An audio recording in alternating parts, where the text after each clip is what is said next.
Right now, the government is spending its money helping the problem makers. We have beautiful problem solvers. So whole political transition is simply, so those are the spiritual part of it. We have turned our country into a vulture culture. What do I mean by that? We live off debt, literally. What is oil? What is coal? All that is the process of life. Fixing carbon, you're a carbon-based being. You get finished fixing a bunch of carbon, again, what do? You go underground, right? That's why we don't have so much carbon that they have in Venus. On Venus, with 800 degrees, our carbon is locked away underground by the process of life and death. Oil is the blood, the dead blood of our ancestors. Not just our human ancestors, but dinosaurs and all kind of, going back to the beginning of life. Coal, that's the bones. We have built a whole society now on taking all that dead stuff and burning it, and taking death out of the ground and putting it up into the sky. That's what we're doing. The reason that Venus is 800 degrees and we're not, most of our carbon is underground. On Venus, that carbon is in the air. We have spent 150 years, it's called the Industrial Revolution, taking that carbon out of the ground and putting it up in the air. That's what internal combustion engines do. That's what coal-fired power plants do. Takes that up, and guess what? We're about to reap death from the skies. What's happening? So from a spiritual perspective, solar, the living sun, wind, right? The living winds, wave, the interaction between the earth and the moon, interaction, wave power, the living fire beneath our feet, geothermal. From a spiritual perspective, that's the shift.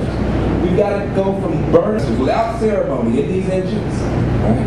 And using death to power our society to using the living things, the beautiful things. Now, if you can understand the values of shifting the government to be on the side of the problem solvers, and all our beautiful problem solvers who are doing miracles with pennies, you understand the spiritual need to go from living, having a living energy system, not a dead one, then we won't get lost and confused as we go through these policy debates and debates. Because one thing that's happening now is that we have the rise of these, what I call dirty greens, these strange greens, who say, oh, we're for wind, we're for solar, we're for all of the above.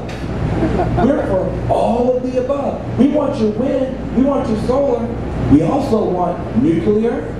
We need some green jobs, we be glowing green, right? We want nuclear, right? We want oil shale, we want tar sands, we want gasified coal, we want all of the above. The dirty greens.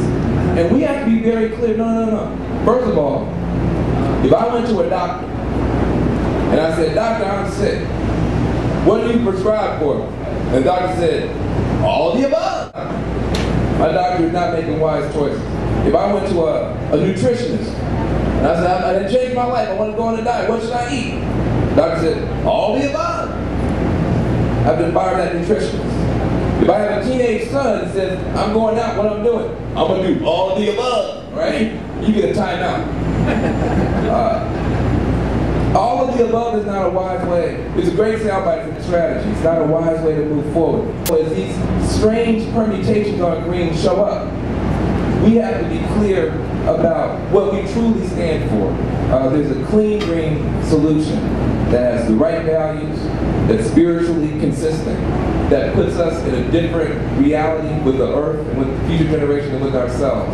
So we have to have the right policy, the right technology, the right values, the right spiritual perspective, and if we have all those things in good order, we will create the country we've always wanted.